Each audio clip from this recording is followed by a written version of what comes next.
So,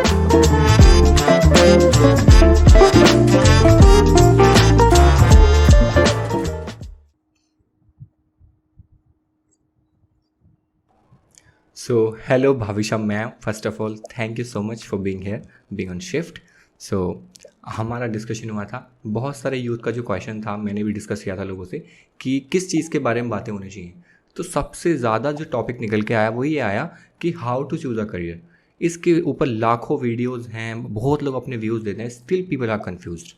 तो मैंने आपको इसके लिए चुना क्योंकि आपसे जब मेरी फर्स्ट टाइम बात हुई थी तो मेरे को आपने बहुत सारे इंसाइट्स दिए थे, जिसमें मेरे को साइंटिफिक और प्रैक्टिकल तरीके बताए थे कैसे आप अपने करियर को चुन सकते हो।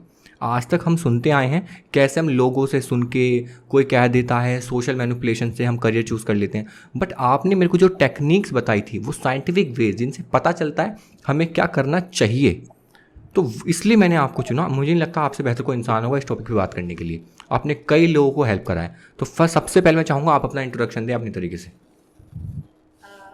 नमस्कार। मुझे सुनने वाले और यूट्यूब पर देखने वाले लोगों को मेरा नमस्कार।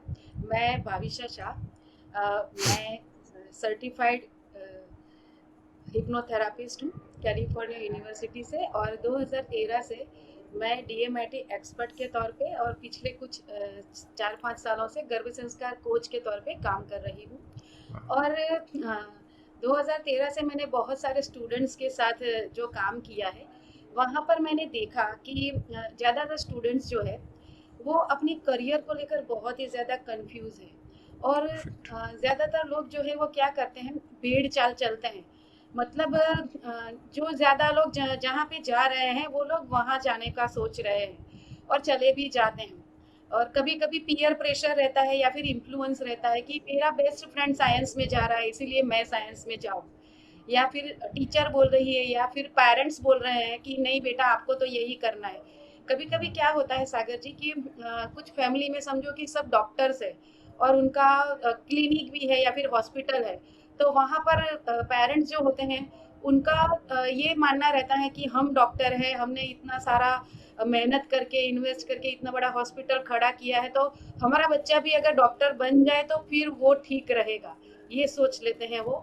लेकिन वो ये नहीं देखते कि उनका बच्चा जो है वो डॉक्टर बनने के लिए पैदा हुआ है कि नहीं।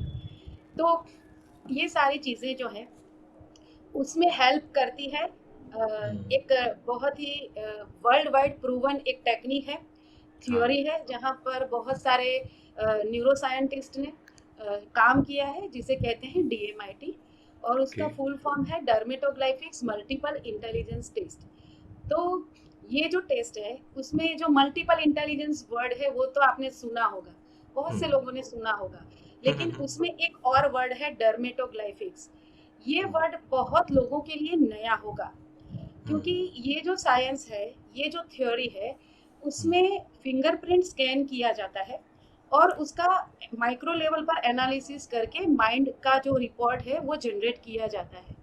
तो सबसे पहले आप लोगों के मन में प्रश्न यही आ रहा होगा कि माइंड का टेस्ट क्यों करना है और वो करने के लिए फिंगरप्रिंट ही क्यों स्कैन करने हैं। तो साइंटिस्ट जब माइंड का टेस्ट करने के लिए उन्होंने सोचा, वो भी इसीलिए सोचा उन्होंने कि कई बार सागर जी ऐसा होता है, मेडिकल साइंस में ऐसा हुआ एक बार कि बहुत से ऐसे पेशेंट थे जिनका MRI और CT स्कैन रिपोर्ट नॉर्मल निकल के आया। तो फिर डॉक्टर ये सोचने लगे कि अगर ये रिपोर्ट्स नॉर्मल है तो फिर बंदा पेन में क्यों है। तो कंप्यूटर की लैंग्वेज में कहे तो ये प्रॉब्लम जो था वो हार्डवेयर में नहीं था लेकिन सॉफ्टवेयर में था, क्योंकि MRI और CT स्कैन रिपोर्ट जो है वो फिजिकल बॉडी के होते हैं और जो पेशेंट है उसको प्रॉब्लम जो था वो माइंड के लेवल पर था।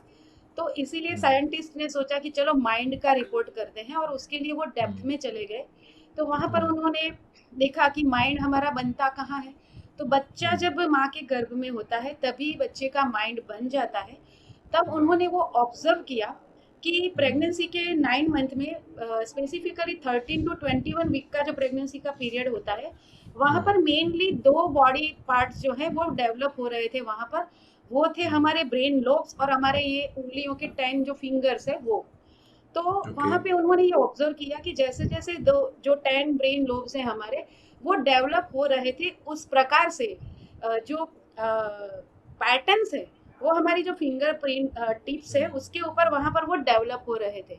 और उन्होंने ये भी देखा कि प्रत्येक बच्चे में ये जो फिंगर टिप्स के ऊपर जो पैटर्न बन रहे हैं वो यूनिक है, अलग है। सबके फिंगरप्रिंट अलग है। अब हम जानते हैं किसी के भी फिंगरप्रिंट दुनिया के किसी भी व्यक्ति के साथ मैच नहीं होते हैं। करेक्ट। उसका रीजन यही है कि भगवान ने सबको यूनिक बनाया है, सबका माइंड अलग है। और इसीलिए आपका माइंड क्या है, आपकी इंटेलिजेंस क्या है, आपकी पर्सनालिटी क्या है, आपकी टैलेंट हो सकता है। टैलेंट क्या है, अगर ये जानना है तो फिंगरप्रिंट से आप परफेक्टली जान सकते हैं। वाह। तो ये जो DMIT रिपोर्ट है वो लाइफ के बहुत सारे एस्पेक्ट में काम आता है। ज़्यादातर मैं देख रही हूँ इंडिया में कि करियर सिलेक्शन के लिए उसका उपयोग किया जाता है। और अब जब हम यूथ के साथ कनेक्ट हो रहे हैं तो वहाँ पर भी हम उसी के बारे में बात करेंगे कि करियर सिलेक्शन में DMIT कैसे यूजफुल होता है। जी जी जी, हमारा इस पॉडकास्ट का थीम भी यही है कि हम ये पता लगाएं कि वो कौन से साइंटिफिक तरीके हैं जिससे हम अपनी डायरेक्शन चुन पाएँ, ताकि हमें वो अलग अलग जहाँ पे हम जो संघर्ष करते हैं, जो सवाल रहता है वो ना हो। And thank you so much ये वाली चीज़ हाईलाइट करने के लिए सबके सामने, जो आपने DMIT के बारे में, हम इस पॉडकास्ट के थ्रू DMIT के लिए भी अवेयरनेस फैलाएंगे, ताकि आगे जाने के बाद जो आगे की जो हम डिसीजन लें, आगे की जो जनरेशन हो उसको इसके बारे में पहले से ही पता हो। क्योंकि हमने एक बार पहले भी डिस्कशन किया था कि जितना पहले हम इस एनालिसिस करें उतना बेहतर होता है, हमारा समय सही जगह पे लगता है, हमारी एनर्जी सही जगह पे लगती है। But still the question is, आपने कहा कि परफेक्टली तरीके से, तो पहला क्वेश्चन तो मेरा ये है कि ये टेक्निक कितनी परफेक्ट है, कितनी रिलायबल है, और इससे अलावा अगर कोई इंसान कुछ कर रहा है तो मतलब मैं जानना चाहता हूँ इसकी क्या मतलब कितनी रिलायबल है ये। हाँ, इसको आप 95% तक रिलायबल गिन सकते हैं। क्योंकि होता क्या है, मेन इम्पॉर्टेंट ये है कि आप DMIT रिपोर्ट आपकी उम्र के कौन से पड़ाव पर करवाते हैं वो इम्पॉर्टेंट है। क्योंकि किसी भी व्यक्ति का जो व्यक्तित्व गठन जो होता है उसमें 3 फैक्टर काम करते हैं। एक, वो बाय बर्थ अपने साथ क्या लेकर आया है जो DMIT बताता है। सेकंड, आपके पेरेंट्स ने आपकी नर्चरिंग कैसे की है। और उसके बाद आपको जो एनवायरनमेंट मिलता है बाहर जाके, क्योंकि बच्चा घर से बाहर निकलता है, स्कूल में जाता है तो वहाँ उसका अलग एनवायरनमेंट है। फिर करेक्ट। उसके दोस्त बनते हैं, फिर बाद में जाके वो करियर में जाता है या शादी करता है। तो ये सारी चीजें जो है वो भी हमारा व्यक्तित्व गठन करती है, उसमें उसका की ठीक रोल है। होता है। तो DMIT रिपोर्ट जो है वो बाय बर्थ आप क्या लेकर आए हो ये आपको वो बताती परफेक्टली है। बताता है। अगर मान लो, अगर जिस इस वाली टेक्निक के हिसाब से, अगर मान लो बाय बर्थ ऐसा है कि मेरी जो साइंस है वो ये बताती है, मेरी फिंगरप्रिंट्स की मैं स्पोर्ट्स में अच्छा रहूँगा, ठीक जी। है। बट आज अगर मान लो मेरी 21 साल उम्र है और आज के टाइम तक मैंने स्पोर्ट्स खेला ही नहीं, और मैं अपनी अलग फील्ड्स में चीज़ें, अपना करियर स्टार्ट भी कर दिया, परस्यू कर दिया करनी, तो अब अगर मैं DMIT कराता हूँ, पहले नहीं कराई थी अब कराइए, अब क्या इम्पैक्ट होगा और वो मुझे कैसे हेल्प करेगी, क्योंकि हम तो तब अब भी की हेल्प बात कर रहे हैं करेगी ना। आपको। हाँ, देखिए, क्योंकि आपने जिस फील्ड में अपना करियर बनाया वहां पर भी तो आपने एफर्ट लगाए, वहां पर भी आपने स्किल्स को डेवलप किया। तो भगवान ने हमें कर्म करने की जो शक्ति दी है, वो फ्रीडम दी है कि आप कर्म करो, ठीक है। तो कोई भी स्किल जो है, जहां पर आप एफर्ट डालेंगे वो स्किल आपकी वहां पर डेवलप हो जाएगी। DMIT आपको हेल्प वहां पर कर रहा है कि वो आप जान लेते हैं कि आपकी जो गट्स जो है बाय बर्थ इनबॉर्न टैलेंट क्या है, उसके अकॉर्डिंगली अगर आप करियर सिलेक्ट करते हो तो आपको वहाँ कम एफर्ट लगेंगे सक्सेसफुल होने में। ओके। अगर आपने उसके अलावा कोई और करियर सिलेक्ट कर ली है तो ऐसा नहीं है कि आप वहां पर सक्सेसफुल नहीं होंगे, लेकिन आपके हर्डल्स बढ़ जाएंगे, आपको एफर्ट्स ज्यादा डालने पड़ेंगे, क्योंकि उसके अकॉर्डिंग जो गट्स होनी चाहिए, जो इंटेलिजेंस होनी चाहिए, वो कम है आपके अंदर, तो उसको कंपैरेटिवली आपको डेवलप करना पड़ेगा। That's it. कंपैरेटिवली हमारी जो इनबॉर्न टैलेंट है वो उसको कॉम्प्लीमेंट नहीं करेगा, but still you can excel in that particular still field you also. Can explore that, but आपको मेहनत ज्यादा लगेगी। तो मेहनत अगर ज़्यादा कम लगेगी। कम मेहनत में सक्सेस मिल जाए, ऐसा कौन नहीं चाहता, जी सभी जी जी, चाहते हैं करेक्ट। ना। हाँ, इसलिए और ये एक DMIT अच्छा तरीका करेंगे भी तो है। आपको उसकी क्लैरिटी मिलेगी कि मैं ऐसी कौन सी करियर सिलेक्ट करूं जो मेरी पर्सनालिटी, मेरी साइकोलॉजी, मेरी इनबॉर्न टैलेंट के अकॉर्डिंग बहुत उसे क्या बोलते हैं, कंफर्टेबल है। तो आपको वहां पर कम एफर्ट डालने पड़ेंगे। तो भाविशा जी, इसके बाद मेरे को क्वेश्चन ये है, अभी आज के टाइम पे आपने देखा होगा हम कभी करियर चूज़ करते हैं तो आपने सुना होगा ये जो शाइनी ऑब्जेक्ट सिंड्रोम नाम की एक चीज़ है कि हमें कोई भी बहुत चीज़ शुरू में बड़ी अट्रैक्ट करती है। हम अभी जैसे बिल्कुल अभी अभी अवेयर नहीं हैं हम किसी DMIT के बारे में, किसी टेक्निकल एनालिसिस के बारे में। जो भी हम करियर थॉट्स और आइडियाज़ इनहेरिट कर रहे हैं वो अपने एनवायरनमेंट से कर रहे हैं। मे बी वो पेरेंट्स की वजह से हो, मे बी वो रिलेटिव्स की वजह से हो, मे बी वो फ्रेंड्स की वजह से हो, या फिर वो कम्युनिटी की वजह से हो जिस कॉलेज में तुम जिस कम्युनिटी का पार्ट हो। तो जब हमें वो चीज़ें अट्रैक्ट करती हैं, सपोज एक ग्रुप ऑफ फ्रेंड्स हैं, वहाँ पे कोई एक इंसान गिटार बजा रहा है and people are appreciating him, clapping him, shouting for him. So उस टाइम पर हमें वो चीज़ इंट्रिग करती है। इसी वजह से अब मैं दिल्ली यूनिवर्सिटी से पढ़ा हूँ, 70% लोगों के कमरे में गिटार रखा रहता है। उन्होंने गाना एक ही बजाया, उस पर पानीदा रंग, लेकिन है सबके कमरे पे। तो वो उससे वो एक उस अप्रिशिएशन, उस रिजल्ट से वो इंट्रिग होकर उन्होंने वो चीज़ें चूज़ की, जो कि वो मोटिवेशन बहुत टेम्परेरी है। वो ना तो वो सस्टेन कर पाए कभी, ना उन्हें मज़ा आया। वो उसके रिजल्ट से वो इंट्रिग हुए। तो मैं आपसे ही जानता हूँ, ये जो सोशल मैनिपुलेशन की वजह से हम जो करियर चूज़ कर रहे हैं, इसको हमें कैसे हैंडल करना चाहिए और किस चीज़ को कितनी अटेंशन देनी चाहिए, पता कैसे लगाएं कि मेरे को सच में करना है या मैं सिर्फ इससे इंट्रिग हुआ हूँ किसी रिजल्ट्स की वजह से। लाइक मैंने आपको गिटार बजाने वाला एग्जाम्पल दिया, इसमें लोग अप्रिशिएशन से वो हो गए, इंटरेस्ट आ गया। ऐसे बहुत सारे एग्जाम्पल होते हैं कि मान लो तुम रह रहे हो तुम इंजीनियर्स के बीच ही रह रहे हो, तुम्हारे पेरेंट्स, तुम्हारी फैमिली, तुम्हारे भाई बहन सब एक इंजीनियरिंग बैकग्राउंड से हैं, तो वहाँ से तुमने इनहेरिट कर लिया क्योंकि तुमने इंजीनियर के अलावा कोई दुनिया देखी ही नहीं। तो ये सोशल मैनिपुलेशन की बात कर रहा हूँ, क्या ये सही भी है किसी सेंस में, ये भी मेरा क्वेश्चन है। और इससे टैकल कैसे करें, पता कैसे लगाएं कि ये मुझे सच में करना भी है या नहीं। देखिए, सही या गलत कुछ नहीं होता है, सब होता है। क्योंकि हर फील्ड में आप देखेंगे कि जीनियस तो हर फील्ड में हुए हैं, राइट। लेकिन मेरी अपनी जो टैलेंट है वो उसके साथ कंपेटिबल है कि नहीं, फर्स्ट वन। देन आफ्टर उसमें आपका इंटरेस्ट आता है कि नहीं, ठीक है। इंटरेस्ट है कि नहीं वो तो हमें पता चल जाएगा, क्योंकि इंटरेस्ट है तभी तो आपने गिटार पकड़ा, उसको एक सॉन्ग तो एक सॉन्ग, लेकिन आपने वो सीखा गिटार के ऊपर, इंटरेस्ट आया, इन्फ्लुएंस भी आया। लेकिन अगर उसकी गट्स आपके अंदर नहीं है तो होगा क्या कि वहां पर अगर आपको, फिर गिटार का ही एग्जांपल ले लेते हैं, तो अगर आपको कोई नया अगर ट्यून अगर फिर सीखना है तो वहां पर फिर से आप नए सिरे से आपको एक एफर्ट डालने पड़ेंगे। क्योंकि गिटार जो सीखना है, क्योंकि सिर्फ एक गीत की ट्यून सीखकर बजा दिया तो उससे वो नहीं आएगा, उसके बेसिक्स आपको पता होने चाहिए, उसको पर्टिकुलरली आपको सीखना रहेगा, ठीक है। तो अगर वो सारी चीजें अब जब आप सीखने गए और उस वक्त आपको लगा कि नहीं यार ये तो मजा नहीं आ रहा है, एक आध सॉन्ग सीख के बजा लिया तो ठीक है, लेकिन ये क्या वहां पर नोट्स वगैरह करने का, कैसे वो सेटिंग करने का, ये सारी चीजें तो मुझे बर्डन दे रही है। अगर ऐसी फीलिंग वहां पर आएगी तो आपको अपने आप पता चल ही जाएगा कि ये जो था सिर्फ इन्फ्लुएंस था। सब लोग कर रहे थे, मजा आ रहा था, एप्रिसिएशन मिल रहा था, तालियां बजा रहे थे, तो हम भी उससे थोड़े इन्फ्लुएंस हो गए और हमने वो पकड़ ली, ठीक है। तो गिटार का बात तो चलो एक आपने एग्जांपल ले लिया, लेकिन जब आपने करियर अगर इस तरीके से कर ली चूज, ठीक है।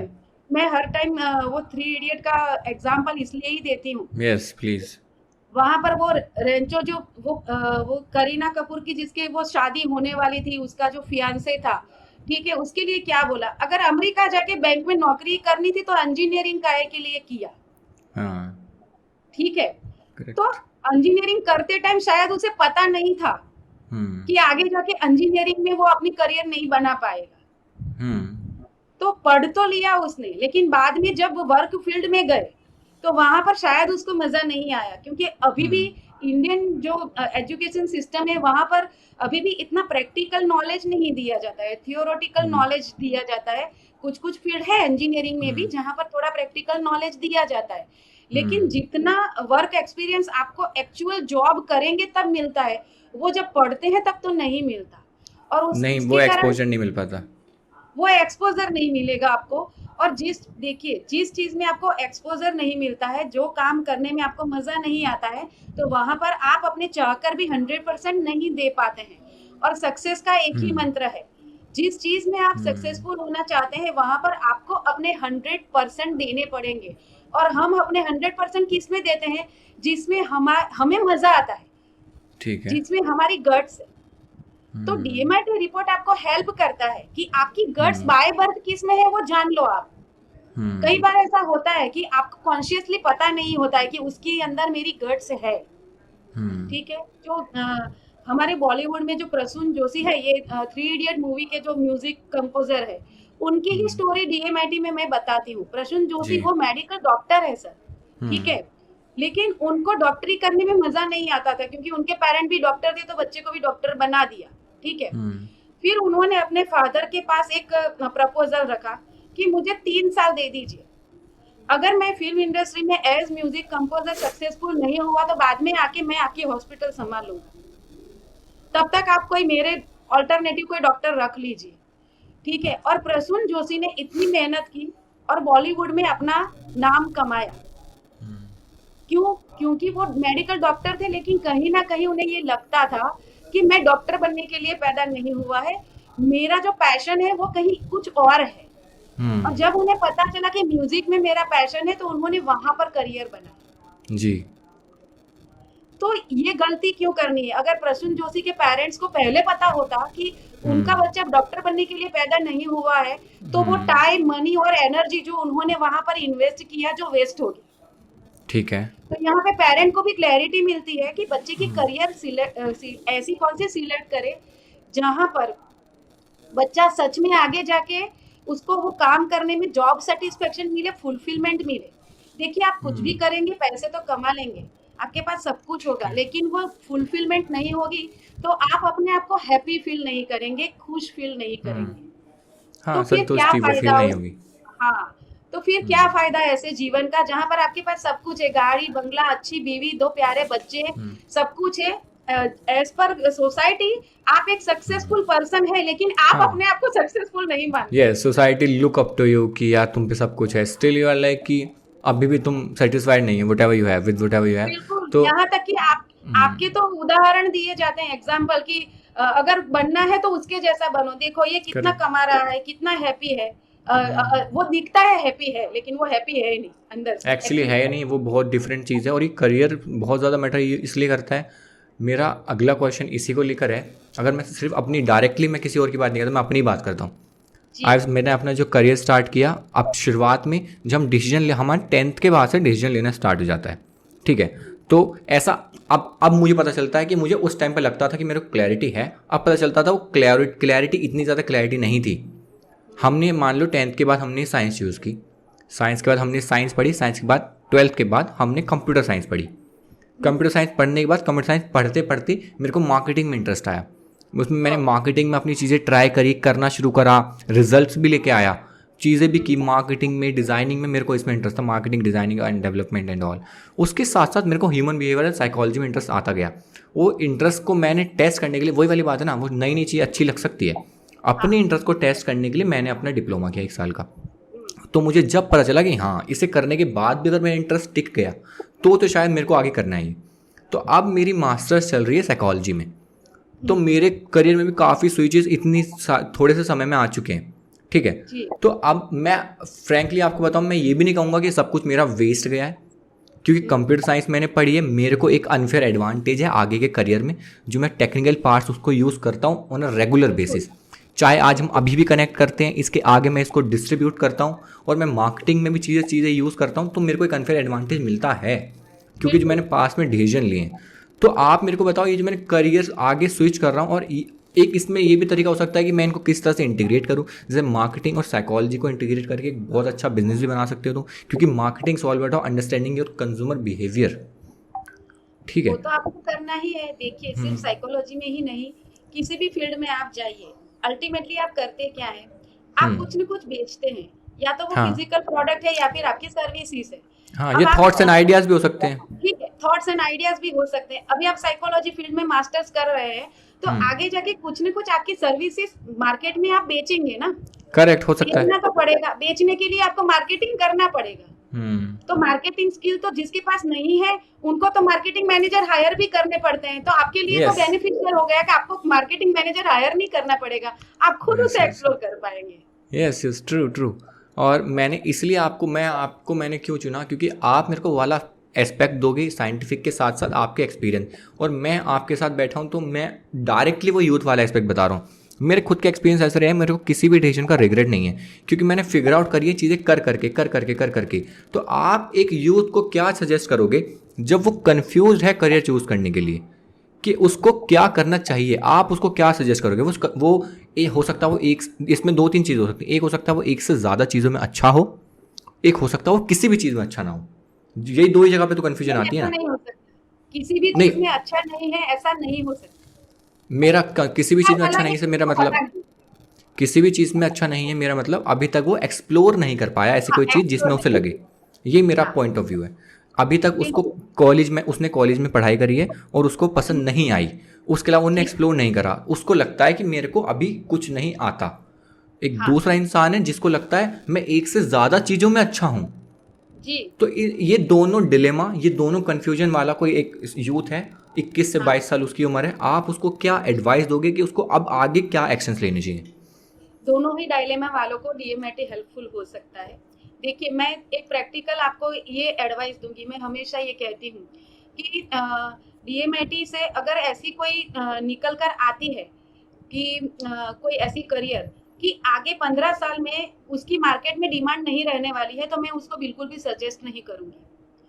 क्योंकि ऐसा नहीं है कि सिर्फ एक ही निकल के आएगी। डीएमआईटी से क्या होता है, प्रायोरिटी लिस्ट निकल के आता है कि सबसे पहले ओके। ये है बेस्ट आपके लिए। अगर ये इसमें आपको नहीं जाना है तो फिर उसके बाद आप इसमें भी जा सकते हो, क्योंकि मल्टीपल इंटेलिजेंस है। तो ऐसा नहीं है कि सिर्फ एक में ही आएगी, ठीक है। लेकिन परसेंटेज वाइज जो हायर है, हम उसे ज्यादा ज्यादा सजेस्ट करते हैं कि ट्रू। इसमें आपकी मल्टीपल इंटेलिजेंस जो है वो बेहतर तरीके से काम करेगी। तो इस करियर में आप चले जाएं तो आपको कम एफर्ट लगेंगे। लेकिन मान लो ऐसी कोई करियर आ गई, ठीक है, कि अगले 10 साल में उसकी मार्केट में कोई डिमांड नहीं रहने वाली है, तो फिर ऐसी करियर चूज करके क्या फायदा।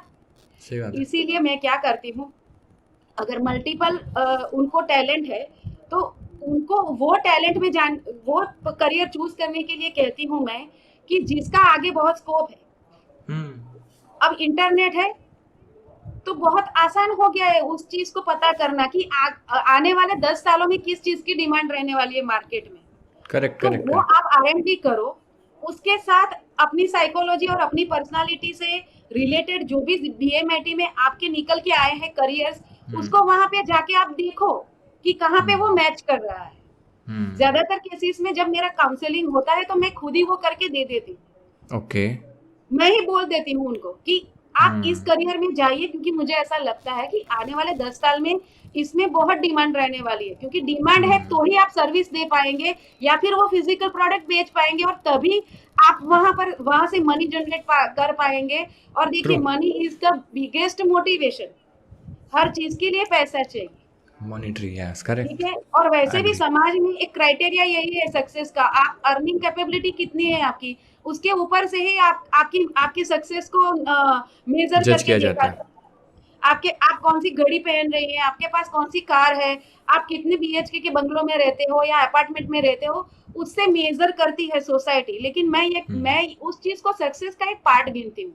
वो भी सक्सेस है, ठीक है, लेकिन सक्सेस सिर्फ उतना नहीं है, मैं ये पार्ट, कहती हूँ। That is a part of success. This is a part of success. क्योंकि जब तक आपको जॉब सेटिस्फेक्शन नहीं मिलेगा, क्योंकि दिन में जब प्राइवेट में कोई जॉब करता है तो वो बंदा 10 से 12 घंटे अपने वर्क प्लेस पे वहां पर वो स्पेंड कर रहा है। और अगर वो वहां पर वो कुछ ऐसा काम कर रहा है जिसमें उसका इंटरेस्ट नहीं है या फिर उसकी गट्स नहीं है, उसकी इंटेलिजेंस नहीं है, तो क्या होगा, जो काम जिस बंदे की उसमें इंटेलिजेंस है या गट्स है, वो उसको 1 घंटे में निपटा रहा है, उसको 3 या 4 घंटे लगेंगे, क्योंकि उसको ज्यादा एफर्ट डालने पड़ेंगे। और यस देखिए, यस, जितने हमें कंप्लीटली ज्यादा एग्री। एफर्ट डालने पड़ते हैं ना, वहां पे हम जल्दी एग्जॉस्ट हो जाते हैं, जल्दी से थक जाते हैं। और उसके कारण होता क्या है, हमारी प्रोडक्टिविटी के ऊपर उसका इम्पैक्ट आता है। और हमारी प्रोडक्टिविटी के ऊपर जब उसका इम्पैक्ट आता है, तो वो जितना रिजल्ट हमारा बॉस या फिर हमारे ऊपर वाला जो चाहता है हमसे, वो हम निकाल के नहीं दे पाते हैं। तो फिर ऑब्वियसली कंपेयर टू वो बंदा जिसके पास उसकी गट्स है, इंटेलिजेंस है, उससे हमारा जो रिजल्ट है वो अच्छा नहीं रहने वाला है। तो हमें उसके रिवॉर्ड्स भी कम मिलेंगे, हमारे प्रमोशन भी कंपेयर टू उससे देर से होगा। ट्रू। तो ओवरऑल हम करेक्ट। ग्रोथ कम रहेगा। और जब हम ये जो होता है जब हमारी लाइफ में, तो ये बहुत बड़ा डिससेटिस्फेक्शन देता है हमें। क्योंकि कई बार होता क्या है पता है, कि आपसे कम उम्र के, ऑफिस में ऐसा बहुत होता है, आपसे कम उम्र के लड़के आते हैं और कम समय में आपसे भी ज्यादा ऊपर चले जाते हैं। कल को जो आपको सर बोल रहा था, आज वो आपका बॉस बन चुका है। होता तो है। वो साइकोलॉजिकली क्या है, वो चीज आपको अच्छी नहीं लगती है, हम्म और वो चीज जो है ना, वो आपको अंदर चुभती है। करेक्ट तो करेक्ट। बेहतर यही है कि आप जान लो कि आपकी इनबॉर्न टैलेंट, आपकी गट्स किसमें है, क्योंकि वहां पर आप कम एफर्ट में अपनी वो स्किल को ना जल्दी से आप एक्सप्लोर कर पाए। बेसिकली आप ये बता रहे हैं कि इस साइंटिफिक जरिए से एटलीस्ट ये जानो किस फील्ड में हाँ, आपको कम एफर्ट्स में वो अच्छे रिजल्ट्स मिलेंगे। मिल तो दूसरे में भी बिल्कुल जाएंगे, किसमें कम एफर्ट में ज़्यादा आउटकम आपको मिलेगा। ये साइंस बिल्कुल आपको वो चीज़ बताएगी। मेहनत आपको ही करनी है, अपॉर्चुनिटीज आपको ही ढूंढनी है। मैं बिल्कुल। चाहता लेकिन हूँ यहाँ पर अब हाँ। एक फायदा हम्म क्या होगा, देखिए हम्म आजकल पेरेंट्स क्या करते हैं, उनको अपने बच्चे को ऑलराउंडर बनाना है, तो छोटे हाँ छोटे हाँ बच्चों को ना हर चीज में वो डालते हैं। बच्चे को स्विमिंग में भी डाल रहे हैं, उसको म्यूजिक हम्म क्लास में भी डाल रहे हैं, उसको ड्राइंग क्लास में भी भेज रहे हैं, उससे कराटे भी करवा रहे हैं, और एकेडमिक के उसके स्कूल में भी जाता है, और उसके भी ट्यूशन है। तो हम्म बच्चे का स्केड्यूल तो पेरेंट्स से भी ज्यादा हेक्टिक है। बेचारा हाँ सुबह हाँ 6 बजे उठकर रात को 7 बजे तक उसके कोई ना कोई क्लासेस ही चल रहे हैं। तो होता क्या है कि जरूरी नहीं, बच्चे को तो कोई पूछता ही नहीं कि बेटा तुझे क्या करना है। पेरेंट्स ने पैसे भर दिए हैं, हम तुझे भेज रहे हैं, तुझे जाना है। अब हम्म जरूरी तो नहीं कि हर चीज में बच्चे को इंटरेस्ट होगा। हो हम्म सकता है उसको ड्राइंग में इंटरेस्ट ना भी हो, आपने ड्राइंग हम्म क्लास में तो डाल दिया, तब हम्म क्या होगा, बच्चा फ्रस्ट्रेट नहीं होगा। और हम्म बच्चे की उम्र जो है, उसको अपने बचपन को एक्सप्लोर करना है, एंजॉय करना है। दूसरे उसकी उम्र के जो बच्चे हैं उसके साथ बाहर जाके खेलना है, वो सारी चीजें करने के लिए तो उसके पास टाइम ही नहीं बचता है। हम्म और पेरेंट्स का भी वहां पर उनकी टाइम, मनी, एनर्जी सब कुछ वहां पर जाता है। और हम्म अल्टीमेटली होता क्या है, पेरेंट चाइल्ड रिलेशनशिप के इश्यूज होते हैं, क्योंकि बच्चा फिर बड़ा होकर यही कहता है कि मुझे जो करना था वो तो आपने मुझे करने ही नहीं दिया, करने नहीं हर दिया। बार ट्रू। आपने अपनी ही चलाई है। करेक्ट। एंड इसके साथ साथ ये भी चीज़ें होती हैं उसके बाद, जो वो जब उसमें सबसे ज़्यादा एनर्जी थी, जब वो सबसे ज़्यादा इन्वेस्ट कर सकता था, वो वाला समय निकल चुका होता है। निकल चुका होता है। हाँ। एंड भाविशा जी, मेरा एक क्वेश्चन और है आपसे। मैं आपने जानना चाहता हूँ कि करियर सिलेक्शन पर एनवायरनमेंट का कितना इम्पैक्ट पड़ता है। इस क्वेश्चन को बहुत। मैं थोड़ा और कॉन्टेक्स्ट इसको देता हूँ आपको। मैंने एक स्टडी पढ़ी थी, उस स्टडी में क्या था, एक एक मूवी भी है, शायद मेरे को अच्छे से याद नहीं आ रहा। तो उसके पेरेंट्स ने खुद पहले उसके बच्चे के पैदा होने से पहले डिसाइड कर लिया था कि पहले कि हमें इसको चेस ग्रैंड मास्टर ही बनाना है, ठीक है। तो उन्होंने उसका एनवायरनमेंट ऐसा रखा, चाहे उसके आइडियल्स ऐसे बनाए, फोटोज ऐसी रखी, जगह ऐसी भेजा, उसके साथ चेस खेला, उसको अप्रिशिएट किया उस चीज़ में, उसको उस वो वाली चीज़ों में उसको रिजल्ट दिखाए, उसको रिवॉर्ड दिखाए। और इसका रिजल्ट ये हुआ कि वो वर्ल्ड का यंगेस्ट ग्रैंड मास्टर बना। ये रियल स्टोरी है, मेरे को एग्जैक्ट याद नहीं आ रहा कहाँ की है। और वो यंगेस्ट ग्रैंड मास्टर बन भी गया। इसमें अब मैं ये बार आपको कॉन्टेक्स्ट मिल गया होगा एनवायरनमेंट का, जो मैं आपसे सवाल करना चाह रहा हूँ। तो इसके बारे में आप मेरे को थोड़ा मतलब सब जवाब दो कि एनवायरनमेंट का कितना असर पड़ता है करियर सिलेक्शन पे एक इंडिविजुअल के, जिसे कोई साइंस नहीं पता, उसने अपनी ऐसी कोई एनालिसिस नहीं कराया है, ही इज जस्ट वो अपनी विद द फ्लो चल रहा है। तो कितना इम्पैक्ट है एक एनवायरनमेंट का, चाहे वो कॉलेज का हो, घर का हो, फैमिली, रिलेटिव, प्रेशर, कुछ भी। बहुत इम्पैक्ट पड़ता है। और जो स्टोरी आपने जो बताई, वहां पर क्या था कि पर्टिकुलरली उनके उनके सामने एक फिक्स था, गोल उनका फिक्स था कि बच्चे को सिर्फ चेस प्लेयर ही बनाना है। तो हम्म बच्चे को सिर्फ एक ही चीज में डाला, उन्होंने एक ही चीज एक्सप्लोर करवाई। उसके लिए उनको बचपन से, उस बच्चे की शायद हो सकता है कि उसकी गट्स उसकी ना हो, लेकिन बचपन से ही सिर्फ एक ही चीज के लिए उसको इन्फ्लुएंस किया, उसको उसके लिए एनकरेज किया, अप्रिसिएट किया। तो हाँ। उससे हुआ क्या कि बचपन में जो बच्चा होता है ना, वो बिल्कुल स्पॉन्ज जैसा होता है, हम्म ठीक है। तो वो पहले अपने पेरेंट्स को रोल मॉडल समझता है, तो अपने जो रोल मॉडल जो कहते हैं ना, हमारे लिए वो भगवान होते हैं। तो हम्म उस बच्चे ने अपने माँ बाप के कहने पर उस चीज को एक्सप्लोर किया, तो वो स्किल शायद अगर उसके अंदर नहीं भी थी तो भी वो डेवलप हो गई, हो गई। ठीक है।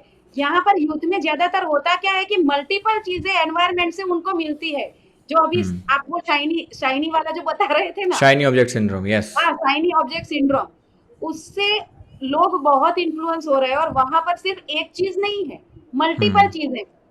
जैसे कभी कि। बच्चा हाँ, कभी बच्चा सोचता है मैं कोडिंग कर लूं, क्योंकि बहुत आ रहा था कोडिंग कोडिंग कोडिंग। ट्रू।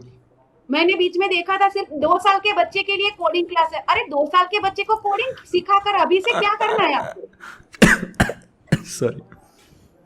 इतना करेक्ट। वहां उस वक्त चला था। मैं 1 साल पहले की बात है, लास्ट ईयर मैंने ही हाँ, देखा था फेसबुक पे वाइट हेड कि अभी जूनियर। से अपने बच्चे को कोडिंग सिखाओ। अरे 2 साल का बच्चा है, उसको उसका बचपन एंजॉय करने दो, अभी से कोडिंग हाँ, सिखाने की जरूरत नहीं है। ये लोग ये सारी चीज़ें उन्हीं चीज़ों को फ़ायदा उठाती हैं कि आगे अगर स्कोप है कोडिंग में तो पहले दिन से उसको कोडिंग सिखाओ। और और पेरेंट्स को वहां पर वो प्रेशराइज करते हैं। कुछ मैं नाम नहीं लेना चाहूंगी, लेकिन वो लोग वहां पर पेरेंट्स को ही इस तरह से डराते हैं कि अगर आपने अपने बच्चे को ये नहीं कराया तो आगे जाके आपके बच्चे का फ्यूचर जो है ना वो जीरो है। True, true. थैंक यू सो डरा मच मैम ये देते हैं वाली चीज़ पेरेंट्स हाईलाइट को। करने के लिए। आप थैंक यू सो मच ये चीज़ हाईलाइट करने के लिए, क्योंकि मेरे को शायद पता है कि आप किन लोगों के बारे में, किस कंपनी के बारे में बात कर रहे हो, क्योंकि उनकी जो स्क्रिप्ट है वो मैंने पढ़ी हुई है कि वो किस तरह से वो मतलब अलग अलग हिस्सों में बांटते हैं। इस टाइप के पेरेंट्स से ये बात करनी है, इस टाइप के पेरेंट्स से ये बात करनी है। Yeah. तो इतना डर लग जाता है उनको, बच्चा छोटा है और पेरेंट्स को हाँ, इतना डर लग जाता है कि वो कितना भी अमाउंट पे करने को तैयार होते हैं। यार उनको ये भी नहीं पता कि वो जिस जगह पर जा रहे हैं, वो जो टेस्टिमोनियल शो कर रहे हैं इसके यहाँ जॉब लगे, वो रियल है भी कि नहीं, नहीं है। ये कई चीज़ की बार भी ऐसा गारंटी है, नहीं है। कई बार वो जो टेस्टिमोनियल्स जो है ना वो क्रिएट किए हुए होते हैं, उनके अपने ही बंदों ने हाँ पेरेंट हाँ बन के हाँ, वहां पर दिए हुए होते हैं। तो हम कैसे चेक ट्रू। करेंगे कि वो टेस्टिमोनियल सही है या नहीं? सही सही बात है, सही बात है। और इसी के साथ साथ मतलब काफ़ी सारी चीज़ें हम सोसाइटी से इनहेरिट तो कर रहे हैं, लेकिन मेरे को ये भी जानना है कि अगर हमें करियर, अगर मैंने अपनी कंप्यूटर साइंस पढ़ी है और अगर उस टाइम पे मेरे को क्लैरिटी नहीं थी और किसी टाइम पे तुम्हारा इंटरेस्ट डेवलप हो, मेरा इंटरेस्ट डेवलप होता गया, तो उसमें मेरी इसमें इसको कैसे जज करूं कि मेरे को पुराना वाला कब छोड़ना है, नया वाला कब स्टार्ट करना है। तो इस मेरा क्वेश्चन ये है, अगर मैं अपनी ये साइकोलॉजी परस्यू कर रहा हूँ तो अब मेरे को धीरे धीरे चीज़ें फिगर आउट होने लगी हैं, क्योंकि मैंने अलग अलग चीज़ें एक्सप्लोर करी, मेरे को चीज़ें पता लगने लगी हैं कि हाँ कहाँ पे मेरी एनर्जी ज़्यादा रहती है। मैंने एनालिसिस ऐसा नहीं कराया, कुछ मैं कराना चाहूँगा ज़रूर, लेकिन अभी तक नहीं कराया। मैं फिगर आउट कर रहा हूँ अपने आप से कहाँ पे मैं ज़्यादा एनर्जी में रहता हूँ। अगर अभी हम बात कर रहे हैं, ये मेरा तरीका है। मैं अगर यहाँ पे आपके साथ 2 घंटे बैठूँ ना तो वही मैं ना सही तरीका थकूँगा, है। ना मैं बोर होऊंगा, ना मेरे को मेंटल प्रेशर फील होगा। मेरे को ये कन्वर्सेशन करने में मज़ा आता है, मेरे को बिल्कुल। जानने मज़ा आता है कि जो हम करते हैं क्यों करते हैं।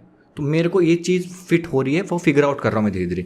तो मैं आपसे ये मैं जानना भी चाहता हूँ कि अगर किसी इंसान को ऐसे मौके पे जाने के बाद कि उन्होंने करियर चूज़ कर लिया, मान लो वो इंजीनियरिंग करने लगा, घर वालों के 15-20 लाख रुपए लग भी गए, इसके बाद उसको कहीं इंटरेस्ट डेवलप होने लगता है, तो उसका क्या टेक रहना चाहिए? तो वहां पर यही है कि ये सारी चीजें जो है, तो जैसे आपने जो बताया ना तरीका, मैं वही तरीका उनको बताती हूँ कि आप देखें, दोनों चीजों को आप एक्सप्लोर करें और देखें वहां पर कि कहाँ पर आपकी कम एनर्जी लग रही है और कहाँ पर एनर्जी लगाने के बाद आप काम करके थकते नहीं है, बल्कि काम करने के बाद आप और फ्रेश हो जाते हैं। ठीक है? तो आपने यस। 15 लाख खर्च करके इंजीनियरिंग कर ली, लेकिन आप वहां पर काम करके फ्रस्ट्रेट हो जा रहे हो। तो मैं ये सजेस्ट करूंगी हम्म। कि वो चीज जो दूसरी जहां पर आपको एक्सप्लोर करेंगे और वहां पर आपको मजा आएगा, तो मुझे ऐसा लगता है कि वो एक्सप्लोर करेंगे तो वहां पर आप अपनी 100% प्रोडक्टिविटी कर पाएंगे, तो वहां पे आप कमा ही लेंगे। और जो जैसे आपने बताया, ठीक है, कि आपने इंजीनियरिंग की, फिर मार्केटिंग में इंटरेस्ट आया, साइकोलॉजी की, तो ये सारी चीजें भी अभी आपको यूजफुल तो हो ही रही है। देखिए, कोई हाँ, भी नॉलेज नॉलेज ही होता है, कोई ट्रू, भी नॉलेज बेकार नहीं जाता है। वेस्ट नहीं जाएगा। ऐसा जरूरी नहीं है कि आपने जो पढ़ा, अगर उसको आपने अपना वर्क प्रोफाइल नहीं बनाया तो वो जो पैसे जो वो आपने वहां पर डाले थे वो वेस्ट हो गए, ऐसा नहीं होता है। आपने इंजीनियरिंग की है तो कहीं ना कहीं आपको वो यूजफुल होने ही वाली है, क्योंकि आपका वो करने से आपका हुआ क्या, आपका लैब ब्रेन बहुत डेवलप हुआ होगा इंजीनियरिंग में। वो ठीक है, मतलब एनालिटिकल बहुत सब्जेक्ट थोड़े एनालिसिस एनालिसिस करना पड़ा होगा, बहुत ही प्रोजेक्ट डिटेल में। करने पड़े होंगे, तो वहां पर आपको बहुत सारे टेक्निकल एस्पेक्ट जो है वो अपने आप से वो उसको एक्सप्लोर करना पड़ा होगा। तो यस, आपका ब्रेन का वो पार्ट डेवलप हुआ ना, उससे यस, वो तो करेक्ट। फायदा हुआ ना। अगर वो नहीं कंप्लीटली लिया एग्री। होता तो आपके ब्रेन का वो पार्ट अंडर डेवलप रह जाता। हम्म। तो वो नॉलेज जो लिया आपने इंजीनियरिंग का, उससे आपके ब्रेन का वो पार्ट डेवलप तो हुआ, वो फायदा तो हम्म। हुआ ही है। और हम्म। वो डेवलप हुआ है तो उसको आप दूसरी जगह पे भी एक्सप्लोर करेंगे। परफेक्ट। अगर आप अभी मार्केटिंग और साइकोलॉजी में इंटरेस्ट आ रहा है तो ऐसा तो है ही नहीं कि आपके दिमाग से वो फाइलें सारी डिलीट हो जाएगी, रिसाइकल बिन में चली जाएगी, ऐसा नहीं होगा। करने की जरूरत वो भी नहीं कहीं ना है। कहीं रहेगी, वो है वो फोल्डर, और जब भी हाँ, आप चाहेंगे उस पर क्लिक करके आप उसे एक्सप्लोर कर पाएंगे। Correct correct correct correct. और ये वाली चीज़ आपने बहुत अच्छी बोली कि नॉलेज जितनी भी आपने ली वो कभी वेस्ट तो कभी जाएगी नहीं। कभी वेस्ट नहीं जाती है। हम्म। वैसे थैंक यू इस देखा जाए वाले। तो मैं भी हाँ। मास्टर ऑफ कॉमर्स ही हूँ। ओके। वाह। ठीक है, और अभी काम कर रही हूँ, जॉब प्रोफाइल मेरा साइकोलॉजी फील्ड है, यस। जब भी काउंसलिंग है, हमारा। हिप्नोथेरेपी हाँ। है, ठीक है, हाँ। एनएलपी है, डीएमआईटी है, हाँ। गर्भ संस्कार है, वहां पे सारा साइकोलॉजी आता है। और ये तो अगर बहुत अच्छा मेरे पेरेंट्स एग्जाम्पल को भी है पता ना। होता तो वो मुझे कॉमर्स में नहीं डालते, वो मुझे साइकोलॉजी ही हाँ। करवाते। आप तो एक अच्छा खासा एग्जाम्पल हो ना लोगों के लिए। मतलब अगर हम बातें कर रहे हैं कि आप कॉमर्स से आपका बैकग्राउंड है एंड आपने चीज़ें फिगर आउट की और आज आप लोगों को हेल्प कर रहे हो उन चीज़ों में कि वो कर कैसे रहे फिगर हैं, आउट करेंगे। लेकिन लेकिन हाँ। यहाँ पर हुआ क्या, ये सारी चीजें मैंने अपनी उम्र के 35 के बाद एक्सप्लोर करी। अगर मेरे ओके। बचपन में मेरे पेरेंट्स ने करवा दी होती तो मैं मास्टर्स इन साइकोलॉजी ही करती। ट्रू। Completely understand. तो जो चीज मैं मैं अब जिस पड़ाव पर मैं हूँ, वो शायद ये पड़ाव मैंने 10 साल पहले हासिल कर लिया होता, ये फायदा होता। यस यस, अब मैं आपकी इसीलिए चीज़ें मैं समझ पा बोलती रहा हूँ हूँ। कि जितनी जल्दी हो सके अपने बच्चे का या फिर हम्म। अपना खुद का भी डीएमआईटी करवाओ, थैंक यू सो मच। ताकि आपको और क्लैरिटी मिले, आइडिया मिले कि हम अब अगर क्या आइडिया गलती मिले। कर रहे हैं। हाँ। अभी आप समझो, आप ही बोल रहे थे, समझो कि डीएमएटी में मेरा स्पोर्ट्स निकल के आया, तो फिर आपको फिर स्पोर्ट्स में ही आरएनडी करनी है कि मैं बैडमिंटन में जाऊं, वॉलीबॉल में जाऊं या फिर क्रिकेट में जाऊं। फिर आपको म्यूजिक के क्लास नहीं करने। करेक्ट। फिर तुम वो अवॉइड करो, फिर तो ऑलराउंडर बनने की जरूरत नहीं है ना फिर। ऑलराउंडर बनने की जरूरत नहीं है। देखो, वन थिंग बुक हाँ। पढ़ा है, वन थिंग बुक पढ़ मैंने लीजिए, मैं सुना है। हाँ सबको सुना है। सजेस्ट हाँ। करती हूँ, हाँ। किसी एक चीज का मास्टर बनो आप। हम्म। ये साइनी ऑब्जेक्ट सिंड्रोम जो है ना, वहां पर लोग ऑलराउंडर बनने के चक्कर में ना कुछ भी नहीं बन पाते और फिर 100%। फ्रस्ट्रेट हो जाते हैं कि मैं करूं तो क्या करूं। उसकी जगह पे बिल्कुल वो सही जो कह रहे चेस हो। वाले बच्चे का आपने एग्जांपल दिया, वहां पर क्या हुआ, बच्चे को सिर्फ चेस ही दिखाया पेरेंट्स ने और कुछ दिखाया ही नहीं, सिर्फ उसी के रिगार्डिंग दुनिया इसीलिए चल वो रही है। बच्चा वर्ल्ड क्लास प्लेयर बन पाया। हम्म। यहाँ पर क्या हाँ। है, मल्टीपल जगह पर आप एक्सप्लोर कर रहे हो, इसीलिए आप कंफ्यूज हो जाते हो और फिर सिलेक्शन करने में आपको दिक्कतें आती है। करेक्ट। इसके साथ साथ ये वाली चीज़ मेरे को अब समझ आ गई जो आपने बताई कि अगर हम कोई करियर चूज़ कर रहे हैं या कर लिया है तो वेस्ट नहीं जाएगा। द नेक्स्ट चीज़ इज, इसके बाद मेरे कुछ क्वेश्चंस हैं जो मेरे से लोगों ने, मतलब मैंने पूछे थे, तो लोगों ने अपने कुछ क्वेश्चंस पूछे हैं। एक बहुत अच्छा क्वेश्चन लगा मेरे को। उन्होंने, मेरे एक फ्रेंड है अभिमन्यु, उन्होंने पूछा कितना टाइम देना चाहिए एक न्यू फील्ड को अगर ट्राई कर रहे हो तो, ताकि आगे रिग्रेट ना हो। कभी कभी ऐसा होता है ना, एक हमें नई फील्ड लगती है, हमें लगता है शायद इसमें हमारा इंटरेस्ट है और हमारी लाइफ में बहुत ज़्यादा समय नहीं बचा है, हम ऐसे 16-17 साल के नहीं हैं, हम लाइफ में एक 20-21 साल की उम्र पे हैं, ये भी कोई ज़्यादा उम्र नहीं है, बट स्टिल हम एक नई चीज़ ट्राई करें तो हमें कितना समय देना चाहिए कि हमें इसको बाद में रिग्रेट ना हो कि यार एक बार ट्राई भी नहीं किया। देखिए, ये क्वेश्चन है। हमारे हमारे जो एंशिएंट जो विज्ञान है, वहां पर चाणक्य ने ये कहा था कि किसी भी फील्ड के मास्टर बनने के लिए आपको 900 दिन देने चाहिए। 900 दिन। ठीक ओके। है, अभी ये समय इतना फास्ट हो गया है, 900 दिन मतलब 3 साल के करीब हो गया, 3-3.5 साल। इतना टाइम किसी के भी पास नहीं है। नहीं। तो जो नया थियरी अब जो बन के आया है वो साइकोलॉजी में ही है। वहां पर लोग, साइकोलॉजिस्ट ये कहते हैं कि अगर किसी फील्ड में आप 10,000 घंटे दे देते हो ना, 10,000 घंटे, तो आप उस फील्ड के मास्टर बन जाएंगे, मास्टर बन जाएंगे। उस चीज के मास्टर बन ही जाएंगे। हाँ, ये वाली स्टडी मैंने पढ़ी है जहाँ पे आपने, कंटिन्यूअस हाँ 10,000 घंटे उसके लिए प्रैक्टिस करी है। करेक्ट करेक्ट करेक्ट, ये वाली चीज़ मैंने पढ़ी है जो आपने 10,000 घंटे वाली बात कही। एंड लेट्स से कि 10,000 घंटे देने वाली बात है, बट द क्वेश्चन इज़ कि अगर मेरे को कितनी देर ट्राई करनी चाहिए। अगर मैं उस चीज़ में ट्राई कर रहा हूँ जिसमें मुझे लगता है कि इतना ना मेरे को एक लेवल पे जाने के बाद पता चल जाए कि मेरे को मज़ा नहीं आ रहा या इतना मैं इसमें सक्सीड नहीं कर पाऊंगा, बाद में जिस खुश लेवल नहीं पे आपको रहूँगा ये लगे कि मजा नहीं आ रहा है, उसे छोड़ देना चाहिए। उसी मजा समय नहीं पे। आ रहा है, उसका अर्थ ही यही है, उसका अर्थ ही यही है कि वो आपकी अंडर डेवलप इंटेलिजेंस है और उसको एनहांस करने में, एक्सप्लोर करने में आपको बहुत ज्यादा एफर्ट लगाने पड़ेंगे।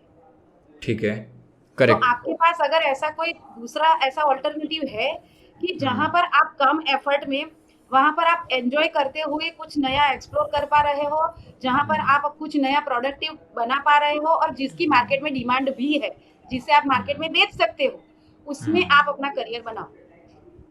ठीक है, परफेक्ट। मार्केट में डिमांड सबसे पहले देखना पड़ेगा। मार्केट में डिमांड और फ्यूचर में क्या डिमांड रहने वाली है। फ्यूचर, उसका फ्यूचर में स्कोप क्या है, अगले 10 साल तक उसका कम से कम उस करियर में वो स्कोप होना चाहिए, वो देखना पड़ेगा। वो पार्ट सिर्फ इंटेलिजेंस होने से या फिर हमारे पास उसकी कैपेबिलिटी होने से काम नहीं चलेगा। हाँ, मतलब इसमें काफ़ी सारे एस्पेक्ट्स हैं, मल्टीपल चीजें हमें वहां पर कंसीडर करनी पड़ेगी। तो भविष्य में द नेक्स्ट क्वेश्चन इज, मतलब ये क्वेश्चन आपसे कई लोगों ने पूछा भी होगा और मैं भी पूछता हूँ, बहुत लोग इसको लेकर कंफ्यूज भी हैं। बहुत से लोग करोड़पति अरबपति हैं, वो ये एडवाइस देते हैं, लोग उनसे पूछते हैं ना how to choose a career, तो वो ये एडवाइस देते हैं। मेरे को अभी ज़्यादा चीज़ें समझ नहीं आती इसके रिगार्डिंग, इसलिए मैं फिर से क्वेश्चन कर रहा हूँ आपसे, आपका क्या टेक है फॉलो योर पैशन को लेकर। अगर कोई कहता है कि फॉलो योर पैशन, आपका क्या टेक है इसको लेकर। मैं एक बिल्कुल प्रैक्टिकल रफ चीज़ जानना चाहता हूँ। बहुत से करोड़पति, बहुत से बड़े लोग जिनमें आई डोंट नो कि वो एक्स्ट्रा ऑर्डिनरी हैं या फिर उन्होंने कर ली चीज़ें, बट स्टिल दे सजेस्ट कि फॉलो योर पैशन, तो इस पे क्या टेक है आपका। बिल्कुल, अपने पैशन को जरूर फॉलो करना चाहिए, लेकिन पैशन को, जैसे मैंने पहले बताया, पैशन को फॉलो करते वक्त वो देखो कि उस पैशन को अगर अपना प्रोफेशन बना रहे हो तो वहां पर आपकी सर्विसेज या आपकी प्रोडक्ट्स बिकेगी या नहीं, क्योंकि वो बिकेगी नहीं तो आप अर्न नहीं कर पाएंगे, अर्न नहीं कर पाएंगे तो आप फ्रस्ट्रेट हो जाएंगे। क्योंकि देखिए, आपके पास जॉब सेटिस्फेक्शन मिल रहा है लेकिन मनी नहीं होंगे उससे, तो भी आप खुश नहीं रह पाएंगे दोस्तों। करेक्ट, क्योंकि हर चीज के लिए पैसा लगता है। पैसा चाहिए कि नहीं चाहिए, बिल्कुल सच्चाई है। फुलफिलमेंट चाहिए, जॉब सेटिस्फेक्शन चाहिए, लेकिन उसके साथ पैसा भी चाहिए। इसीलिए मैं हमेशा ये बोलती हूँ कि अपने पैशन को प्रोफेशन बनाओ, लेकिन उसको प्रोफेशन बनाने से पहले वो देख लो कि आप अपने उस पैशन से उसको प्रोफेशन बनाने के बाद वहां से आप जो जनरेट करने वाले हो उसको आप मार्केट में बेच पाओगे या नहीं, मार्केट में उसकी डिमांड है या नहीं। बेसिकली आप ये कह रहे हो, क्या वो पैशन जो आप फॉलो कर रहे हो उससे आप एक सस्टेनेबल लाइफ जी पाओगे भी या नहीं। बिल्कुल बिल्कुल करेक्ट। और ये इस चीज़ में मेरे को आपसे ये पूछना, मैम क्या इसमें टाइम का भी रहता है, क्योंकि अगर कोई इंसान है उसका पैशन है कुछ क्रिएटिव फील्ड में वो जाना चाहता है, जिसकी फील्ड की डिमांड ही है कि तुम्हें 2-3 साल लगाने पड़ेंगे, ठीक है, लेकिन अभी 2-3 साल तक वो उसको खाना खर्चा तो चलाना है ना, तो इस वाली सिचुएशन में वो क्या कर सकता है। उस सिचुएशन में अभी फिलहाल जो जॉब वगैरह वो कर रहा है, हो सकता है वहां पर उसको सेटिस्फेक्शन नहीं मिल रहा है, हाँ, ठीक है, लेकिन अपने सर्वाइवल के लिए कुछ तो करना पड़ेगा, पैसे कमाने के लिए, तो वहां पे आप जॉब करते रहो, लेकिन साथ में अपने आपका जहां पर पैशन है, ठीक है, उसको भी साइड में उसे एक्सप्लोर करते रहो। उसके लिए कॉन्शियसली एक टाइम टेबल बनाकर वहां पर एक निकाल कर वहां पर एफर्ट डाल के अपनी उस स्किल पे काम करते रहो, उसे एनहांस करते रहो और उसको इतना एनहांस कर लो कि उतना कॉन्फिडेंस आ जाएगी, अब मैं इसको अगर प्रोफेशन कर में लेकर जाता हूँ तो मैं इजीली मार्केट में सक्सेसफुल हो पाऊंगा। पहले अपने आप को उस काबिल बना लो।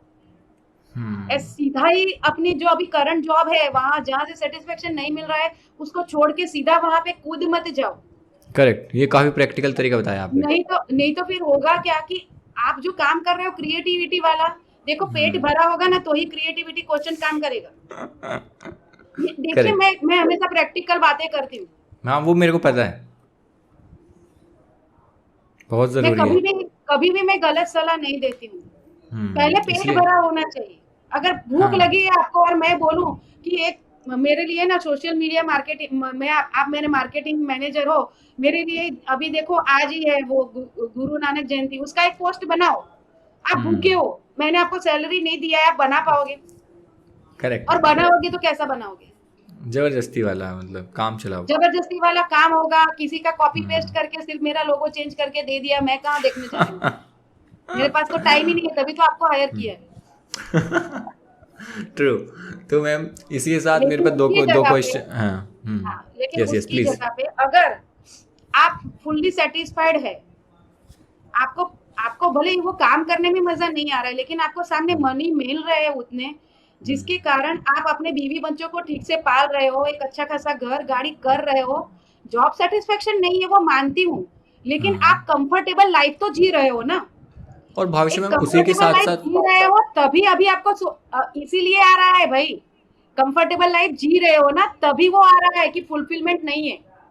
हाँ करेक्ट अगर समझ कंफर्टेबल हाँ लाइफ नहीं होती ना तो मैं पहले रात का रोटी कंफर्टेबल लाइफ कहाँ से करनी कमाऊं उस पर फोकस होता। यस ये जो यस यस मजदूरी करते हैं क्या आपको लगता है उनके उनके बच्चों के अंदर क्रिएटिविटी नहीं होगी? 100 सही कह लेकिन रहे वो हैं आप बेचारे सुबह का रोज कमा कर रोज खाते हैं तो उनका फोकस वहीं पर है कि मैं रात का खाना कैसे कमाऊंगी, पहले कितने खाना पैसे पूरा हो कमाऊं जाए कि रात की रोटी मिल जाए। पहले खाना तो तो पूरा हो जाए कैसे मैं उसके अपनी बाद सोचेंगे क्रिएटिविटी को एक्सप्लोर करूं, उस स्टेट पे जाने के लिए पहले आपको एक कंफर्टेबल लाइफ को एक्सप्लोर करना पड़ेगा। तो चाहे उसके लिए अभी आप वो जॉब कर रहे हो जहाँ पे आपको सेटिस्फेक्शन नहीं मिल रहा है वो करते रहो, उसको छोड़ो मत। लेकिन करेक्ट साइड में जिसमें आपका इंटरेस्ट है, जिसमें आपका गट्स है, उसको एक्सप्लोर करते रहो साइड में। ओके समझो आप 8 घंटे का जॉब करते हो, आने जाने हाँ में 1-1 घंटा जाता है, 10 घंटे चले गए। हम्म सोने में आपके 6 से 7 घंटे चले गए। ठीक है, तो बाकी का जो टाइम है उसमें कहीं ना कहीं एक एक 1.5 घंटा फैमिली के लिए निकालो। और बाकी हम्म का जो टाइम है, ठीक है, वहां पर रोज के अगर आपने 2 घंटे निकाले हम्म अपने पैशन को जो फॉलो करना चाहते हो उनके लिए, डेली 2 घंटे, हम्म तो एक साल में कितने घंटे हुए? लगभग 700 घंटे 700 घंटे के करीब हो गया। 700 हम्म घंटे के करीब अगर आपने उसके ऊपर मेहनत कर ली तो कम से हम्म कम, क्योंकि गट्स है आपकी इसीलिए थोड़ा बहुत तो वहां पर उसमें आपकी गट्स है, तो क्रिएटिविटी है, हाँ तो वो डेवलप हो हाँ जाएगी। वो यस कम एफर्ट्स में थोड़ी ज़्यादा रिजल्ट भी मिल कम सकते हैं एफर्ट में कुछ ज्यादा ही डेवलप हो जाएगी। हाँ करेक्ट हो सकता है कि अभी आप जो जॉब कर रहे हैं वहां पर उस चीज को सेम उस टाइप की चीज को एक्सप्लोर करने में आपको 4 घंटे लग रहे हैं, लेकिन उसी हम्म चीज को आप अपने पैशन वाले में 1 घंटे में ही एक्सप्लोर कर रहे हो, उतना ही एनर्जी लग रहा है, प्लस वो आपका मनपसंद काम है, तो वो करने के बाद आप रिफ्रेश हो गए हो।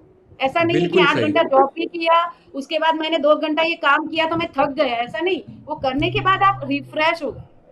बिल्कुल सही और इसके साथ साथ ये भी तो हो रहा है ना अगर आपने साइड में कुछ चीज़ कर रहे हो उसकी वजह से आपका एक बैलेंस भी बन रहा है ये पहला एडवांटेज दूसरा एडवांटेज कि आप जो जॉब कर रहे हो वो आपके पैशन को फ्यूल भी कर पाएगी क्योंकि आप पे इनकम होगी तो बिल्कुल। पैशन परस्यू भी कर पाओगे कई बार ऐसा होता है कि हमारे पैशन जो है उसको एक्सप्लोर करने के लिए कुछ स्किल को डेवलप करना पड़ता है।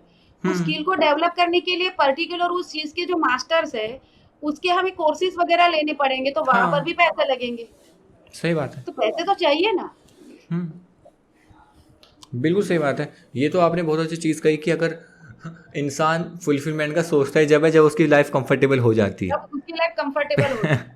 पहले खाना वाना तो पूरा हो जाए जब क्योंकि अब बहुत पहले से तो लोग हो हैं जाए। जिनका जिनका खाना ही पूरा नहीं हो रहा वो पहले ये तो नहीं सोचेंगे ना कि पहले वो पैशन फॉलो सोचेंगे कर नहीं। लेता हूँ मैं से बिल्कुल करेक्ट तो ये वाली मुझे आपसे बात करके इसलिए अच्छा लगता है कि आप काफ़ी प्रैक्टिकल काफ़ी ब्लंट बातें बोलते हो कि हमेशा आप प्रैक्टिकल लोग बात हाँ करते हैं। इसके साथ साथ ना मेरे 2 क्वेश्चन और हैं आपसे पहला क्वेश्चन ये है कि how to avoid your emotional voices ये मैं उससे किसी मेरे फ्रेंड है पुष्कर उन्होंने पूछा है how to avoid emotional voices like I don't know उनका कॉन्टेक्स्ट हो सकता है मेरे से डिफरेंट हो मेरा कॉन्टेक्स्ट ये है अगर हम किसी चीज़ से इमोशनली कनेक्ट हो गए हैं हो सकता है कि हमने उसमें बहुत ज़्यादा प्लान्स बना दिए हैं हो सकता है हमारी लाइफ के एक्सपीरियंसेस रहे हैं हमें उसमें रिजल्ट ज़्यादा नहीं मिल रहे हमारा टैलेंट उसमें ज़्यादा नहीं निकल के आ रहा लेकिन हम उसे छोड़ भी नहीं पा रहे तो उस चीज़ को कैसे अवॉइड करें देखिए यहाँ पर आपने देख पढ़ी होगी वो स्टोरी, व्हाट्सएप पर तो बहुत बार आ चुकी है। यहाँ पर होता क्या है पता है कि एक कंट्री है जहाँ पर वो लोग क्या करते हैं, बंदरों का शिकार करने के लिए बंदर पकड़ते हैं, और उसके लिए वो ठीक है क्या करते हैं कि हाँ जो पेड़ है ना उसके ऊपर एक ऐसा मटका रख देते हैं जिसका हाँ ऊपर से जो एंट्री पॉइंट जो है ना वो बहुत छोटा है, और ठीक उसके है अंदर वो कुछ खाने की चीज रख देते हैं। तो होता क्या है, बंदर उस चीज को लेने के लिए जाता है, अंदर हाथ डालता है, लेकिन उसको पकड़ने के बाद जब वो बाहर निकलने की कोशिश करता है तो उसका हाथ बाहर निकल नहीं पाता है, और हाँ उसी उसी कश्मकश में उसे पता ही नहीं चलता कि कब शिकारी पीछे से आ गया और उसने उसको पकड़ लिया। यही चीज हो रही है यहाँ पर।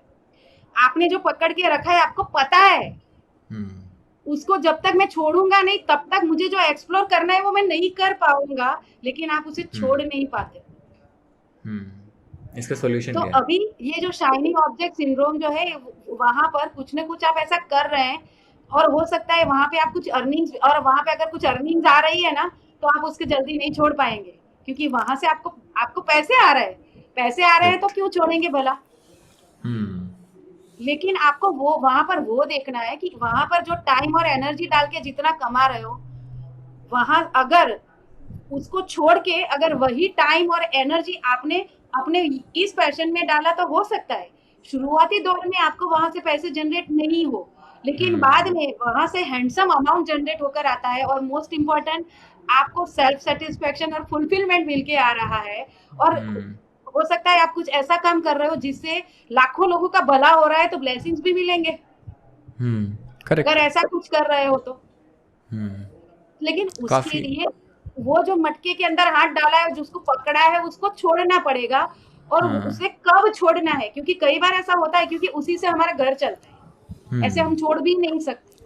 हम्म। तो करना क्या है, दोनों हाथों हाथों से उस मटके को पकड़ के मत रखो। उस स्टोरी को मैं आगे हम्म। बढ़ाती हूँ। हम्म। एक हाथ से भले ही उस ब्रेड को पकड़ के रखा है, लेकिन दूसरे हाथ से ना कुछ और भी करते रहो। उस पेड़ के ऊपर हम्म। कुछ फल लगे हुए हैं, उसको भी तोड़ते रहो, उसे भी खाते हम्म। रहो। हम्म। तो वो करेक्ट, जो मतलब फल है आप वो ये कह क्या रहे हो है, कि उसमें फंस के मत रहो। उसमें फंस के मत रहो। अपने हम्म। दूसरे हाथ से अपना जो पैशन है, हम्म। जहाँ पे आप अपने आप को एक्सप्लोर करना, एक्चुअली एक्सप्लोर करना चाहते हो, वहां पे हम्म। साइड में उसमें भी एफर्ट डालते रहो। मुझे पता है, क्योंकि जॉब कर रहे हो तो उसके लिए हम्म। टाइम कम दे पाओगे, लेकिन थोड़ा बहुत भी हम्म। देते रहो। और एक दिन तो करेक्ट। ऐसा आएगा कि आपके पास उसके कारण 50-100 फल इकट्ठे हो गए, इनफ हो हम्म। गया, अभी मेरे पास इनफ है, फिर छोड़ दो उसको। हाँ, उसके बाद छोड़ना आसान हो जाएगा ना। हाँ, अभी क्या हम्म। करना है, अभी अभी आप जो करंट जॉब प्रोफाइल में हैं, वहां से हम्म। कुछ ऐसे इन्वेस्टमेंट करिए। उसके लिए हो सके तो आप अपने फाइनेंशियल एडवाइजर से भी सलाह ले सकते हैं। हम्म। उससे आप उस प्रकार से कुछ अपना फाइनेंशियल प्लानिंग कीजिए कि आगे हम्म। जाके, क्योंकि किसी भी फील्ड में देखिए, जैसे चाणक्य कहते हैं वही बात, कि हम्म। 3 साल कम से कम लगते हैं। तो आप इतना अमाउंट आप वहां पर बफर में पड़ा हो कि एटलीस्ट आपकी रोटी चल जाए, आपके रूटीन के खर्चे निकल जाए, जब हम्म। तक आप उस बिजनेस में सेटल नहीं हो जाते नए प्रोफेशन में। और ऐसा तो हम्म। नहीं है कि आप उस प्रोफेशन में गए तो हर बार फेल ही होंगे, फेल होंगे, फेल्योर तो हर जगह पे आने हैं। लेकिन हम्म। फेल्योर जो है उसको फेल्योर के तौर पे ना लेते हुए फीडबैक के तौर पे लेकर, जो फीडबैक। भी आपने वहां से सीखा उसमें उससे आपने अपने आप को इम्प्रूव किया, तो हम्म। एक टाइम तो ऐसा आएगा कि आप वहां से मनी जनरेट कर पाएंगे। हम्म। तो कंप्लीटली ट्रू। दोनों साथ में रखो, मैं यही कहती हूँ। वो जॉब भी हम्म। साथ में करते रहो, साइड में वो भी शुरू कर दो अपना जो नया जो अपना पैशन है उसके अकॉर्डिंग जो भी बिजनेस या सर्विसेज है। हम्म। अभी आप जॉब कर रहे हो, साइड में अगर हम्म। आपको साइकोलॉजी में इंटरेस्ट आ रहा है, आपको काउंसलिंग भी हाँ। करना है, तो आप हम्म। काउंसलिंग के सेशन आपकी जॉब टाइम के बाद में ले सकते हो, रात में। ट्रू ट्रू, मैं तो ये तो प्रैक्टिकल, काफ़ी आपने प्रैक्टिकल एग्जांपल दे दिया। और वो स्टोरी मेरे को काफ़ी अच्छी लगी समझने के लिए, जो शायद लोगों को भी वो चीज़ काफ़ी अच्छे से समझ आएगी। जो आपने वो स्टोरी बताई ना, वहीं लोग रिलेट कर पाएंगे कि हम उसको जब तक छोड़ेंगे नहीं, जब तक हम आगे नहीं बढ़ पाएंगे। वो हाँ, एक लेकिन आपने उसको बड़े एकदम तरीके से से, नहीं हाँ। छोड़, हाँ, मतलब एकदम से अगर नहीं छोड़ना है, एकदम से छोड़ दोगे तो फिर भी लटक जाओगे। तो भी लटक जाओगे, फिर तो और कंडीशन खराब हो जाएगी। तो अब तो हम्म। खाने के भी लाले हैं, वो क्रिएटिविटी तो जाने ही दो, पेशेंट वाला वो तो गई। पार्ट। हाँ, करेक्ट अब करेक्ट घर करेक्ट। में बीवी बोल रही है घर खर्च के पैसे दो भाई, बच्चे की करेक्ट। फीस भरनी है, तो फिर तो आप वहीं अटक जाओगे वापस। हाँ, क्रिएटिविटी तो बहुत दूर की बात है। And my last question to you is, जो कि मेरे एक फ्रेंड है उन्होंने पूछा है, मैं देख के बताता हूँ आपको। उन्होंने मेरे से पूछा है कि, हाँ, उन्होंने मुझसे पूछा है कि कभी कभी नहीं, अगर अब मैं इंडिया की स्पेसिफिकली बात करूँ तो कई बार ऐसा होता है कि होना नहीं चाहिए, बट हाँ, कि पेरेंट्स फोर्स करते हैं किसी पर्टिकुलर करियर के लिए। आई डोंट नो क्यों करते हैं, बहुत सारे रीजंस हो सकते हैं। हो सकता है कोई रिलेटिव उसमें सक्सेसफुल हो चुका है, हो सकता है उन्हें उस करियर में ज़्यादा ट्रस्ट है, हो सकता है सोशल एक्सेप्टेंस की बात है, कुछ भी हो सकता है। चाहे वो सरकारी नौकरी हो, चाहे वो इंजीनियर बनाना हो, चाहे वो डॉक्टर बनाना हो, ऐसे मल्टीपल करियर्स हो सकते हैं जिसमें पेरेंट्स फोर्स करते हैं। हमने ऐसे बहुत चीज़ें देखी हैं। फोर्स करना एक फर्स्ट पॉइंट। फोर्स करने के बाद जब उसको हमने डाल दिया किसी इंस्टीट्यूट में, फिर क्या होता है, उसके पीछे पैसे भी लगा चुके हैं, बच्चे को और प्रेशराइज फील हो रहा है, सिर्फ बातों से नहीं, बातों के साथ साथ उस इन्वेस्टमेंट से जो उस पर हो रही है उस चीज़ के लिए जिसमें वो रिटर्न नहीं दे पाएगा उतने अच्छे।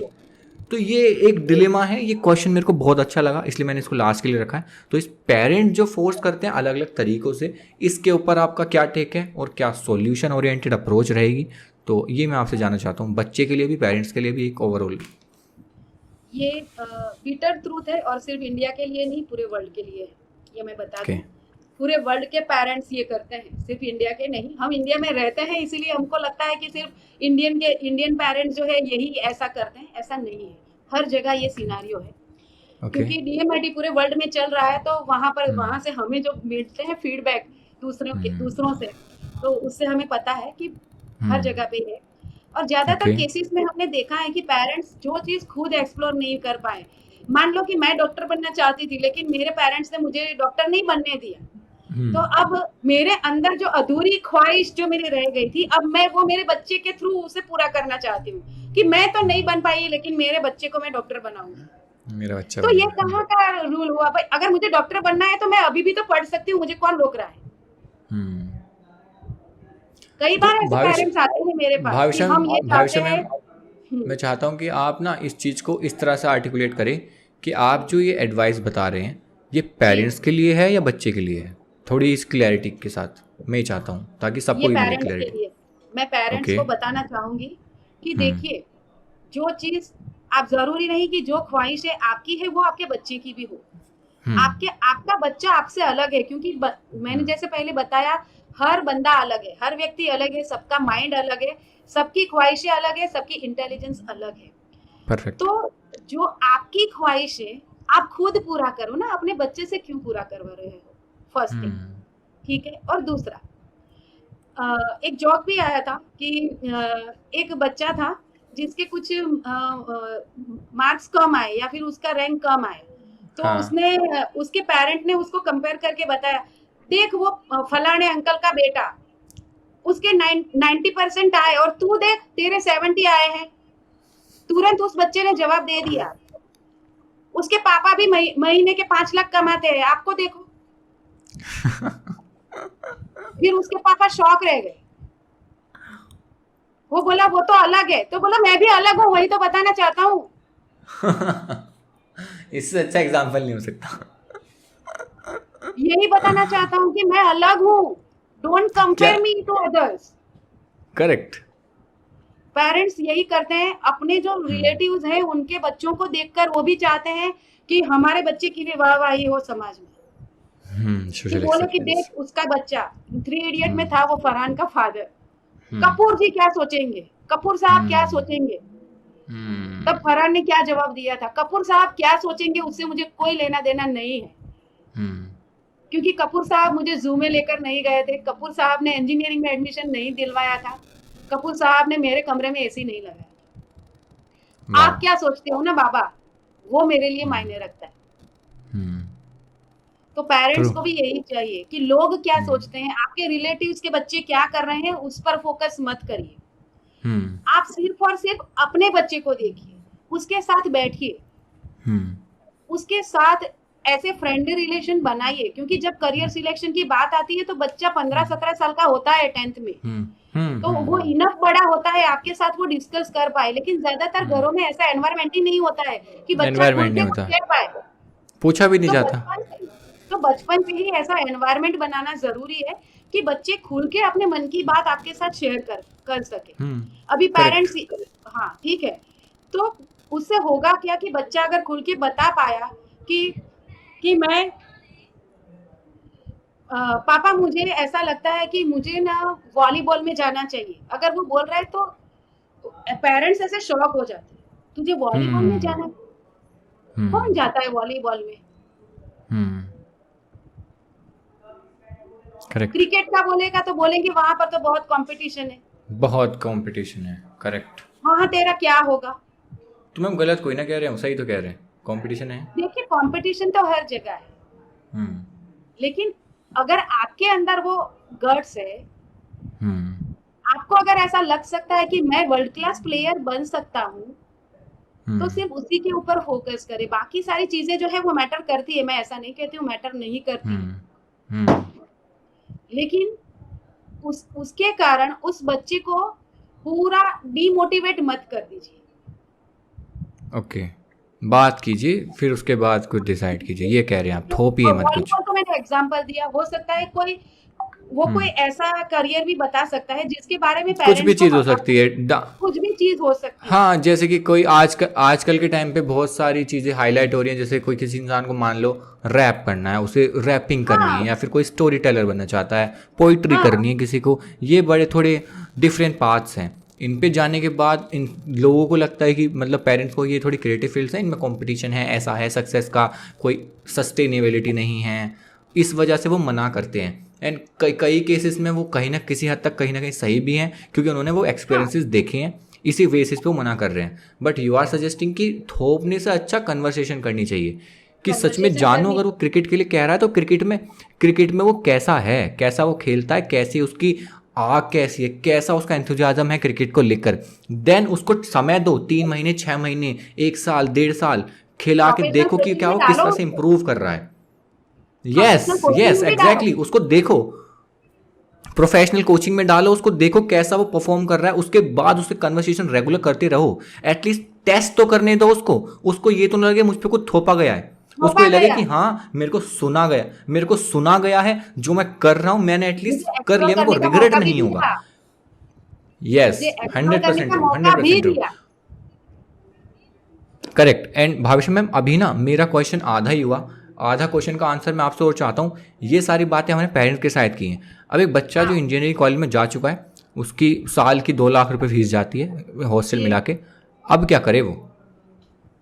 बच्चे के लिए एडवाइस है, पेरेंट्स के लिए हमने बातें कर ली, अब बच्चे के लिए एक ही चीज है, या तो आप ऐसी चीज चूज करो जिसको आप पसंद करते हो, या फिर जिसे पसंद किया है उसे प्यार करना शुरू करो। हैप्पी रहने के 2 ही तरीके हैं। आप ये कहना चाह रहे हो कि जिससे प्यार किया उसे शादी नहीं हुई, तो जिससे शादी हुई उससे प्यार कर लो। तो फिर जैसे शादी कर ली उसे प्यार कर लो। ओके, वाह, ये भी बहुत अच्छा तरीका है। आप जानते हैं मैं हमेशा प्रैक्टिकल बातें करती हूँ। इंजीनियरिंग की फीस उसने 1 साल ऑलरेडी निकाल लिया है वहां पर, ठीक है, तो ऐसे में पेरेंट्स जो है वो ये सोचेंगे ऑलरेडी इतने पैसे हमारे वहां पर इन्वेस्ट हो गए, अभी बच्चा बोल रहा है मुझे इंजीनियरिंग नहीं करना है, तो साथ में उसके पास वो भी क्लैरिटी होनी चाहिए ना कि अगर इंजीनियरिंग नहीं करोगे तो करोगे क्या। ट्रू। अगर उसके पास उस चीज की क्लैरिटी है कि इंजीनियरिंग छोड़ के मैं ये करूंगा, ठीक है, जहां पर मैं इंजीनियरिंग से बेटर करके दिखा सकता हूँ, अगर वो अश्योरेंस वो अपने पेरेंट्स को दिला पाए, और उसके अकॉर्डिंग पेरेंट्स का जो रोल है वो यही रहेगा कि उसको एक्सप्लोर करने के लिए उसे स्पेस दे। करेक्ट। और वो उसके लिए मैं यही सजेस्ट करूंगी उस बच्चे को कि इंजीनियरिंग छोड़ मत दो, पढ़ते रहो, क्योंकि आपके पेरेंट्स के सपने उसके साथ जुड़े हुए हैं, ठीक है। मतलब अगर आपने चुन लिया है किसी तरह से, हाँ, पढ़ो, कोई बात नहीं, कोई भी नॉलेज वेस्ट नहीं जाता है, लेकिन अगर आपको लग रहा है कि इंजीनियरिंग नहीं, लेकिन अब मुझे मार्केटिंग में इंटरेस्ट आ रहा है, जैसे हाँ मेरा खुद का, मैंने भी तरीके जैसे आपका खुद का एक्सपीरियंस है, हाँ ठीक है, लेकिन वो पढ़ते पढ़ते ही अगर उसको वो साथ में आ गया कि मुझे मार्केटिंग में आ रहा है, तो आगे जाके उसको कंबाइन भी तो कर सकते हो ना। कंबाइन कर सकते हो, आपके पास कॉलेज के टाइम पे अपना इतना टाइम बचता है कि आप अपने एक्सप्लोर कर पाओ कि मुझे इंजीनियरिंग के अलावा अगर इंटरेस्ट आ रहा है तो मैं क्या करूं। ऐसा नहीं कि इसको छोड़ के अब मैं सोचूंगा आप क्या करना है, छोड़ के नहीं, जो नॉलेज आपने एक्वायर किया है ना, उसको भी उसके साथ इंटीग्रेट कर दो, करेक्ट, कुछ नया क्रिएट कर लो। Yes, brilliant. इससे होगा क्या कि जो टाइम और एनर्जी आपने इन्वेस्ट की और जो पैसे आपके पेरेंट्स ने इन्वेस्ट किए, उसको भी आप एक प्रॉफिटेबल प्रोडक्ट में आप उसे बना पाएंगे। उसमें एक प्रोडक्टिव आउटकम वहां पे लगा, अपनी प्रोडक्टिव आउटकम निकल क्रिएटिविटी पाएगा। ऐसे कंबाइन कर लो वहां पर। यस, बहुत अच्छा तरीका बताया आपने, वो करना ही पड़ेगा, और यही प्रैक्टिकल सॉल्यूशन है। बहुत अच्छा, आपने बहुत प्रैक्टिकल, काफ़ी प्रैक्टिकली आपने चीज़ें बताई कि मतलब बहुत सी चीज़ें, ये क्वेश्चन बहुत आता है कि फोर्स कर रहे हैं तो क्या करें। मैंने इसलिए आपसे दोनों एस्पेक्ट जाने, पेरेंट्स के साइड वाला भी बहुत काफ़ी सेटिस्फैक्ट्री लगा मुझे, और बच्चे के साइड वाला भी। इसलिए मैंने आपसे बोला कि मैं चाहता हूँ दोनों तरफ की बातें हों, क्योंकि हम ये दोनों क्या कहना तरफ ही छोड़ होनी दें। पड़ेगी, हाँ, और द दोनों मेरे तरफ का सुनना पड़ेगा। अब धीरे धीरे जैसे हम एंड की तरफ जा रहे हैं इस पॉडकास्ट के, तो अब मैं चाहता हूँ मैं पर्सनली बहुत इंस्पायर्ड हूँ आपसे और आपके विजन से। आपका जो गर्भ संस्कार वाला विजन है, मैं चाहता हूँ आप उसको प्रेजेंट करें, उसको लोगों के साथ शेयर करें। वो इतना रिवोल्यूशनरी विजन लोगों तक पहुँचे, जिस चीज़ के ऊपर आप काम ऑलरेडी कर रहे हैं, लोगों की लाइफ में जी इम्पैक्ट डाल रहे हैं, जो एक बहुत रिवोल्यूशनरी, बहुत फ्यूचरिस्टिक अप्रोच है। आप खुद उसे अपने तरीके से लोगों के सामने प्रेजेंट करें। यस। बिल्कुल। तो जैसे 2013 से मैं काम कर रही हूँ, 10 साल होने को आए हैं इस इंडस्ट्री में। तो वहाँ पर जैसे अभी हमारी पूरा जो डिस्कशन हुआ इस पूरे पॉडकास्ट में, तो वहाँ पर यही है कि यूथ जो है वो कंफ्यूज है कहीं ना कहीं। तो मैंने भी वहीं पर मेरे क्लाइंट्स के अंदर वही देखा कि ये जो पूरा करियर सिलेक्शन का टाइम आ जाता है, उस वक्त आपको याद आ रहा है, तो मतलब आप जब आग लगी है तब कुआं खोदने जा रहे हैं। ठीक है, उससे बेहतर तरीका क्या हो सकता है? मैंने उसके ऊपर जब मैंने चिंतन किया, तो मुझे मेरी समझ में ये आया कि फिंगरप्रिंट एनालिसिस ही कर रहे हैं, तो फिंगरप्रिंट बनते तो मदर वूम में ही है, तो क्यों ना उस इंटेलिजेंस को वहीं डेवलप करवाया जाए जब वो फिंगरप्रिंट्स वहां पर बन रहे हैं। और जब उसके ऊपर मैंने रिसर्च शुरू की, तो गर्भ संस्कार का मिरेकल साइंस मेरे सामने आया। और फिर उसके ऊपर भी मैंने डिटेल में रिसर्च की उसको रिगार्ड, क्योंकि मैं कॉमर्स बैकग्राउंड से हूँ, तो मैंने गायनेक डॉक्टर से जाकर मैंने उसका ट्रेनिंग लिया, और फिर उसके अकॉर्डिंग जो भी इंटरनेट के ऊपर अवेलेबल है सारा जो कंटेंट, वो सारा कंटेंट मैंने एक्सप्लोर किया। और फिर मैंने अभी ऐसा डिसाइड किया पिछले 2 साल से कि अब मैं गर्भ संस्कार जो है उसको मैं घर घर तक लेकर जाना चाहती हूँ। इससे होगा क्या कि बच्चे की इंटेलिजेंस जो है वो हम गर्भ में ही डेवलप करवा पाएंगे। और यहाँ पर Okay. भी मैं प्रेग्नेंट और प्लानिंग कपल्स के डीएमआईटी करती हूँ, क्योंकि अल्टीमेटली आपके फिंगरप्रिंट तो वही बता रहे हैं ना जो आप हो। ठीक है, तो पेरेंट्स के डीएमआईटी रिपोर्ट में जो अंडर डेवलप इंटेलिजेंस निकल के आती है, मैं उसकी एक्टिविटी ज्यादा करवाती हूँ, ताकि आने वाले बच्चे में वो अंडर डेवलप ना रह जाए। क्योंकि अल्टीमेटली पेरेंट्स अपने ही डीएनए तो नेक्स्ट जनरेशन में ट्रांसमिट करने वाले हैं। तो जो Yes. आपकी इंटेलिजेंस अंडर डेवलप है, तो ऑब्वियसली आपके डीएनए उस प्रकार के होंगे, आपके जीन्स Correct. उस प्रकार के होंगे। तो Correct. अगर प्लान करने से पहले या इवन ड्यूरिंग प्रेगनेंसी भी उसको आपने ज्यादा एफर्ट डाल के एक्टिवेट कर दिया, एनहांस कर लिया, तो आपके बच्चे की इंटेलिजेंस भी वहीं पर डेवलप हो जाएगी। और फिर जो आपने अपने जीवन में संघर्ष किए अपनी अंडर डेवलप इंटेलिजेंस के कारण, वो संघर्ष से आपका बच्चा बच जाए। और Wow. प्लस गर्भ संस्कार का सबसे बड़ा फायदा ये है कि जो भी वर्च्यूज और वैल्यूज हम हमारे बच्चे के अंदर इंस्टिल करना चाहते हैं, उसे हम कॉन्शियसली डीएनए और जीन्स के लेवल पर जाकर वहां पर काम करते हैं गर्भ संस्कार में। और वहां जाकर पूरा उसके ऊपर काम होता है। एपिजेनेटिक्स का जो नया साइंस है, पहले अब तक हम ये सोच के चल रहे थे कि we can't change our DNA, लेकिन एपिजेनेटिक्स का साइंस ये कह रहा है कि we can reprogram our DNA wow. With आपने माइंड प्रोग्रामिंग। आप ये कह और रहे हो कि गर्भ मैम। संस्कार में मैं हाँ। पेरेंट्स और होने वाला बच्चा जो गर्भ हाँ। में है, जो 100% सबकॉन्शियस लेवल पे है, वाओ।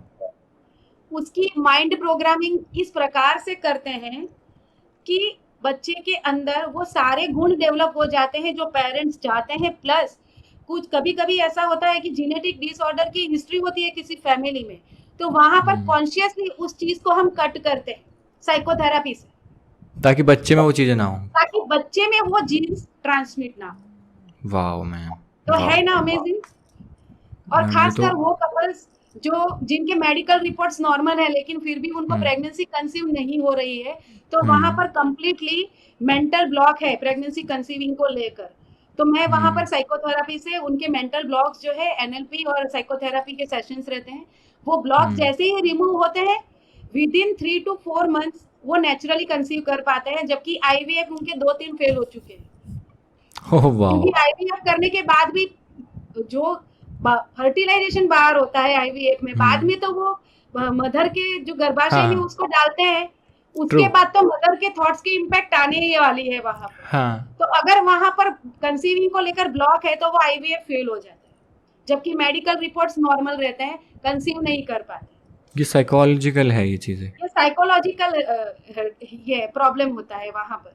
वाह मैम वाह, मेरे और को जो अभी भी मेडिकल ये चीज़ वाले सुन के। हैं वो तो मेडिकल, अगर फैलोपियन ट्यूब हाँ ब्लॉक है तो उसके लिए हाँ तो ऑपरेट करना ही पड़ेगा, वहां पर ट्रू साइकोलॉजी ट्रू। कुछ नहीं कर सकती। मैं यू आर तो सेइंग वो when medical reports are normal and the I want to say that ये बातें सुन के ही मेरे को गूज़बम्स फील हो रहे हैं कि आप उन लोगों के साथ काम कर रहे हो कि पैदा होने से पहले ही जो अंडर बिल्कुल डेवलप्ड चीज़ें हैं और पेरेंट्स में हम उन पे काम कर रहे हैं। उसके साथ साथ अगर प्रेगनेंसी भी है, प्रेगनेंसी के दौरान क्या एक्टिविटीज़ रहेंगी, मदर क्या खाएंगे, उनका एनवायरनमेंट कैसा होगा। आपने बताया था कितनी एक्टिविटीज़ हैं होती हैं दिन की। सबसे महत्वपूर्ण उनकी थॉट प्रोसेस और माइंडसेट कैसा रहेगा। मेरी हम्म गर्भ संस्कार की, अनमोल गर्भ संस्कार की मेरी मोबाइल एप्लीकेशन है, जहां पर उस तरह से उसे डिजाइन किया गया है कि जैसे ही हम्म वहां पर वो लॉग इन करते हैं तो उनका लास्ट जो पीरियड है उनका डेट वहां पर पूछा जाता है, ताकि उनका हम्म करंट प्रेगनेंसी डे निकल के आए। और ठीक है। वहां पर वो 20+ डेली एक्टिविटीज वहां पर वो अपने प्रेगनेंसी डे के अकॉर्डिंग कर पाती है। वाह। और वहां पर वो रिपोर्टिंग भी करना रहता है, वहां पर मैंने रिपोर्ट वाला भी डाला है। एक ओके। कंपेटिबिलिटी पार्टनर है हम, हमारे हम्म कपल्स, कि आज आपने इतनी इतनी एक्टिविटी करी है जो मुझे एडमिन में दिखता है।